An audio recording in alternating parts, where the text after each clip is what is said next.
उसका 1/3 पार्ट जो है वो हमारे बच्चे हैं। उनकी जो ग्रोथ है ना, अभी एक 1941 में एक सर्वे भी हुआ था, जिसमें जो फूड एंड न्यूट्रिशन हेल्थ जो ऑर्गेनाइजेशन है उसने बच्चों के लिए बहुत सारे न्यूट्रिशंस जो हैं वो बताए थे कि वो उनका इंटेक डेली बेसिस पर उनको खाने में हमने कराना है। चाहे हम उनको कैसे भी उनको खिलाएं, उनको उनकी बॉडी को जो नीड है, एक बोलते भी है ना कि अभी तो बढ़ते बच्चे हैं, बढ़ती नीड है इनकी, इनको बहुत सारे खाने की, मतलब जो न्यूट्रिशियस खाना होता है उसकी जरूरत है। तो उनका एक एडिक्वेट फूड इनटेक जो है उनकी ग्रोथ के लिए बहुत ज्यादा इसेंशियल है, जरूरी है। सिर्फ फिजिकली ही नहीं, हम ये मान लें कि हमारा बच्चा बहुत अच्छे से ग्रो कर रहा है, थोड़ा सा हेल्दी हो गया है, गोलू मोलू सा हो गया है, नहीं, क्या हम ध्यान रख पा रहे हैं कि वो मेंटली भी उतना ग्रो कर रहा है? अभी देखेंगे जो 2025 तक ना, दुनिया मतलब 2025 तो आ ही गया है, इसके एंड तक दुनिया में 26.8 बच्चे जो हैं वो दुनिया में मोटे होंगे। जैसा कि आप इसमें देख सकते हैं, यहाँ पर जो 3 बच्चे ये गोलू मोलू से बैठे हुए हैं और इनके साथ में क्या रखी हुई है, ये कोल्ड ड्रिंक की कैन रखी हुई है, फ्रूट्स और जंक फूड इतना रखा हुआ है। और जो 2 फ्लैग आप देख पा रहे हैं यहाँ पे, चाइना और इंडिया, पॉपुलेशन में हम 2 कंट्रीज जो हैं पूरे वर्ल्ड को बीट कर रहे हैं, पूरी दुनिया को हम हराने में लगे हुए हैं। और इसी के साथ साथ अभी हम मोटे हैं, हम यहाँ इस कम्युनिटी में जुड़ गए, लेकिन हम अपने बच्चों को तो उनकी जो ग्रोथ एज है वहीं से ही प्रॉपर न्यूट्रिशन नहीं दे पा रहे हैं, वहीं से ही उनको हम मोटापे का शिकार बना रहे हैं। और आपने सुना भी होगा, बड़े बूढ़े कहते थे मोटापा सारी बीमारियों का जड़ है, जो सारी बीमारियों का जो रूट कॉज है ना वो मोटापा ही है। तो क्या आप चाहते हैं कि आपके बच्चे भी ऐसे गोलू मोलू से हो? नहीं ना। मतलब ना तो वो बहुत ज्यादा हेल्दी हो, बहुत ज्यादा वेट उनमें हो, और ना ही उनका वेट जो है वो कम हो। ऐसा कोई नहीं चाहता है यहाँ से। और देखिए, मोटापे से जो है क्या क्या चीजें जो हमको बीमारियां होती थी ना पहले के टाइम में, हम सुनते थे कि डायबिटीज है वो 40 साल के 45 साल के बाद आ रहा है, कैंसर जैसी चीजें सुनने को मिलती थी। हार्ट डिजीज तो कहते थे 60 साल के ऊपर जो है वो हार्ट डिजीज होंगी, मतलब जो हार्ट अटैक का खतरा होगा। हार्ट डिजीज में बीपी भी आ जाता है, सारी बहुत सारी चीजें आ जाती हैं, स्ट्रोक है, स्लीप एपनिया है। स्लीप एपनिया मतलब बच्चों की जो है सोते सोते रात रात में जो है उनकी सांस रुकती रहती है, उनको स्लीपिंग में ब्रीदिंग इशू हो जाता है। ऑस्टियो आर्थराइटिस, ऑस्टियोपोरोसिस भी हो जाता है, मीन्स ऑस्टियो मतलब उनकी बोन्स से रिलेटेड उनको इशू हो जाता है, उनकी बोन्स जो है वो इतनी वीक हो जाती हैं। छोटे छोटे बच्चों के जरा सा वो खेलते हैं, उनके हाथों में उनके पैरों में दर्द रहता है। ये सारी प्रॉब्लम्स हम क्या चाहते हैं हम अपने बच्चों के अंदर हो? कोई भी नहीं चाहता है। लेकिन आज की डेट में सुनने को मिलता है कि छोटे से बच्चे को, अभी रिसेंटली मेरे जिस स्कूल में मैं पढ़ाती हूँ वहां पे क्लास 6 की बच्ची है, वो डायबिटीज की प्रॉब्लम हो गई है उसको। ऑफ कोर्स मेल न्यूट्रिशन, उसको अच्छे से न्यूट्रिशन नहीं मिल पा रहा है, उसको प्रॉब्लम्स हैं। एक बच्ची ऐसी है जिसके बालों की हेयर ग्रोथ ही अच्छी नहीं है। तो वहां तो चलिए, मेरा जो एरिया पड़ता है वहां तो मुझे पता है कि बच्चों को अच्छे से न्यूट्रिशन नहीं मिल पाता है। लेकिन हम सब हम सब तो अपने बच्चों को इस कम्युनिटी में आने के बाद में एटलीस्ट इतना नॉलेज यहाँ मिलता है कि हम अपने बच्चों को एक हेल्दी डाइट दे सकते हैं, है ना? अभी देखिए, मेल न्यूट्रिशन भी है, WHO और यूनिसेफ दोनों ने एक एस्टिमेट लगाया है कि जो एक हम बचपन में पढ़ते थे ना, शिशु मृत्यु दर, जो शिशु मृत्यु दर मतलब जो चाइल्ड डेथ रेट्स है, वो 60% उसका कारण होता है मेल न्यूट्रिशन।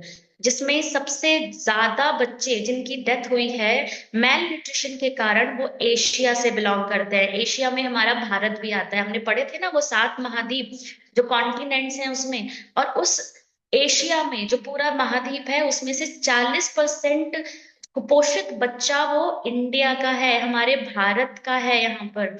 और उसमें भी बताया है कि उनमें से 2 बिलियन जो बच्चे हैं वो सिर्फ शारीरिक रूप से ही कुपोषित नहीं है, वो मानसिक रूप से भी कुपोषित हैं। कभी कभी होता है ना कि बच्चा जैसे ही पैदा हुआ, हमें नहीं पता चलता 2 साल तक में कि उसमें क्या प्रॉब्लम है, 2 साल के बाद हमको पता चलना शुरू होता है कि बच्चे की मेंटल ग्रोथ सही नहीं है, वो अच्छे से सुन नहीं पा रहा है, वो रिस्पॉन्ड नहीं कर पा रहा है, वो आप उसको आवाज दे रहे हो, बुला रहे हो, वो आपकी आवाज को समझ नहीं पा रहा है।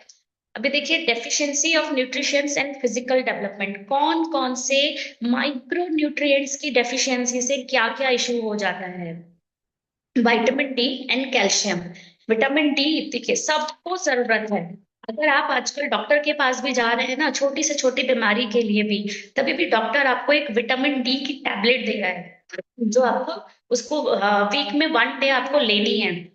बच्चों को भी, मेरी मेरी खुद की बेटी है, तो उसको भी 1 साल तक डॉक्टर ने विटामिन डी का एक छोटा सा लिक्विड दिया था, सिरप दिया था उसको पीने के लिए, जो मैं उसको ड्रॉपर से उसको पिलाती थी।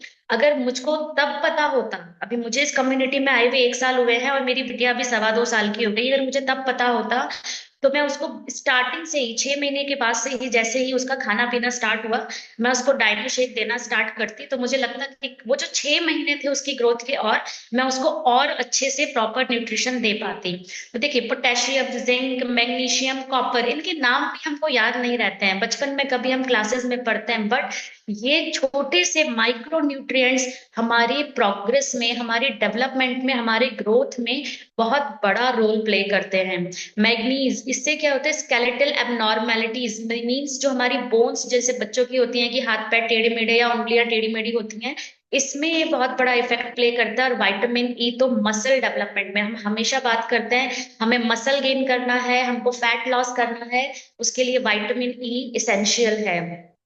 अभी देखेंगे यहाँ पर कि जो मेंटल डेवलपमेंट की हम बात कर रहे हैं, उसमें कौन कौन से माइक्रो न्यूट्रिएंट्स अपना महत्वपूर्ण रोल जो है वो प्ले करते हैं।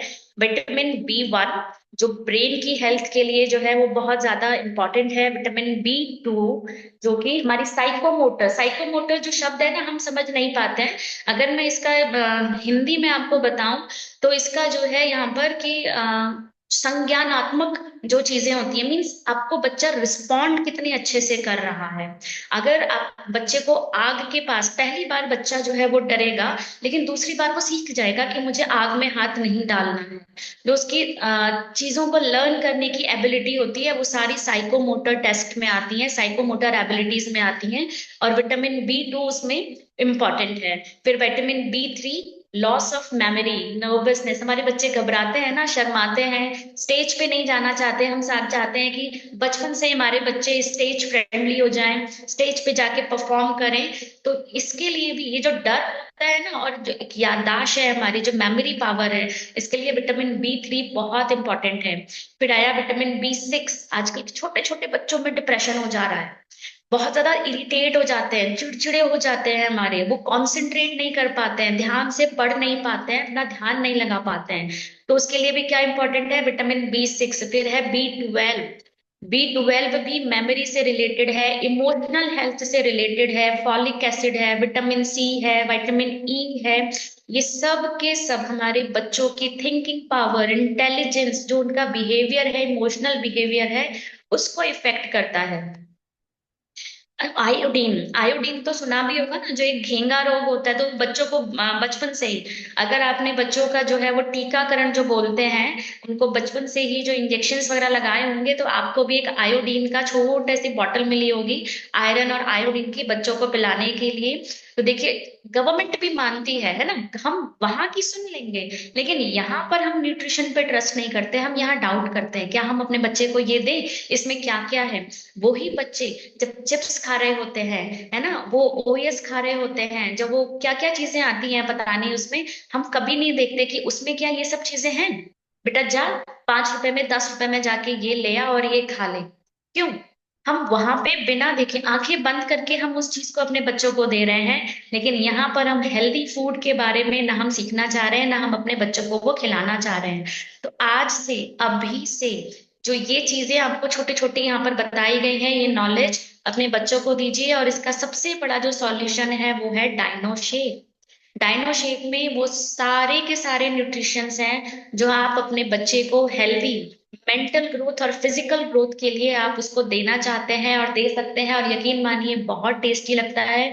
मेरी बिटिया को चॉकलेट फ्लेवर बहुत पसंद है, वो बहुत अच्छे से इसको एंजॉय करती है, और इसकी एक सर्विंग में 79.01 कैलोरीज जो है वो होती हैं। और देखिए, डाइनो शेक में क्या क्या है, इसके अंदर वे प्रोटीन सोय प्रोटीन का मिक्सचर है, जो कि आप इसको पता है कैसे भी दे सकते हो। आप इसको गर्म दूध में दे सकते हो, आप इसको ठंडे दूध में दे सकते हो।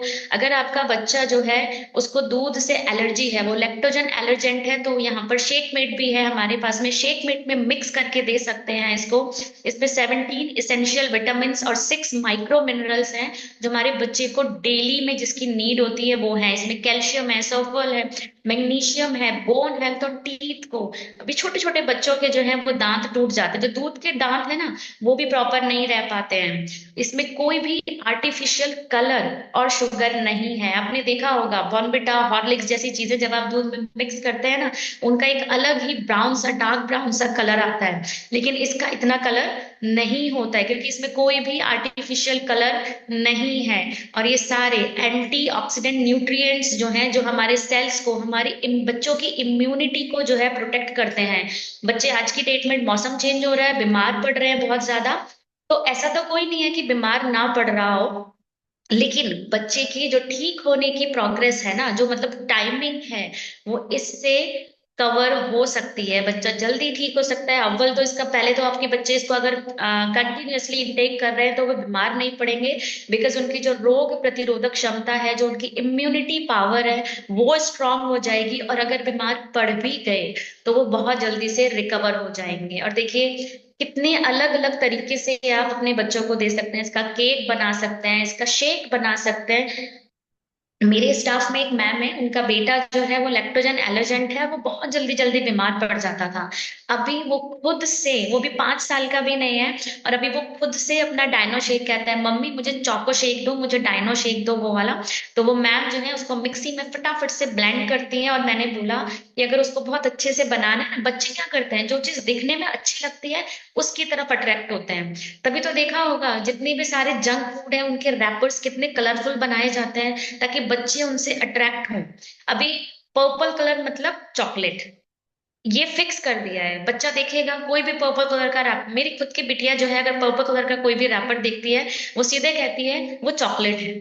उसको अभी नहीं है समझ कि क्या चीज क्या है, बट उसको इतना पता लग गया है कि वो चॉकलेट है। तो देखिए कि जो इन जंक फूड की, इन सारी चीजों की जो ब्रांडिंग है ना, वो कितने अच्छे से करी जाती है कि छोटेपन से ही बच्चे को ये समझ में आ जाता है, वो कलर्स देख के अट्रैक्ट होता है, और उनको खाने के लिए वो बिल्कुल आपसे जिद करने लग जाता है। तो आपने भी क्या करना है, अगर आप डायनो शेक दे रहे हैं आपका बच्चा, इसको बहुत अच्छे से बनाइए, इसमें हल्का सा चॉकलेट जो है वो घिस के ऊपर से डाल दीजिए, एक स्ट्रॉ डाल दीजिए। देखिए बच्चों को लगेगा कि बिल्कुल एक रेस्टोरेंट वाला शेक है, और वो बहुत इंजॉय करेंगे, बहुत अच्छे से पियेंगे इसको। वो भी नहीं कर सकते हैं तो आप डायनो शेक के लड्डू भी बना सकते हैं। जो भी चीजें, तो आप कोई भी चीज इसमें ऐसी नहीं है जो गर्म या ठंडा करने पर इसकी न्यूट्रिशन वैल्यू को कम करे। आप इसको पकाएंगे भी, केक में तो आप इसको बेक करेंगे फिर भी इसकी न्यूट्रिशनल वैल्यू कम नहीं होगी।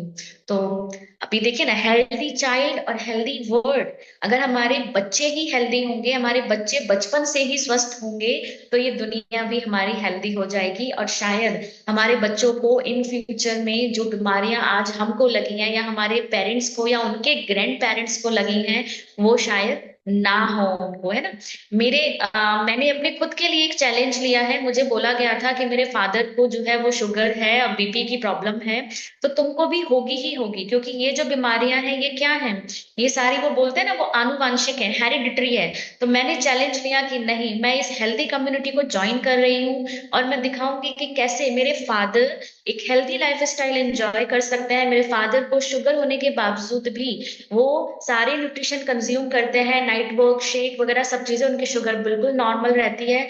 एंड लकीली टचवुड मैं कहूंगी कि मैं नेक्स्ट 2 इयर्स में 40 क्रॉस कर लूंगी, बट अभी तक मेरे को कोई भी शुगर का सिम्टम नहीं है। और अगर आप सबकी दुआएं मेरे साथ रहेंगी, इस कम्युनिटी में बने रहेंगे हम, तो मुझे ऐसा कुछ नहीं हो। तो थैंक यू एवरीवन।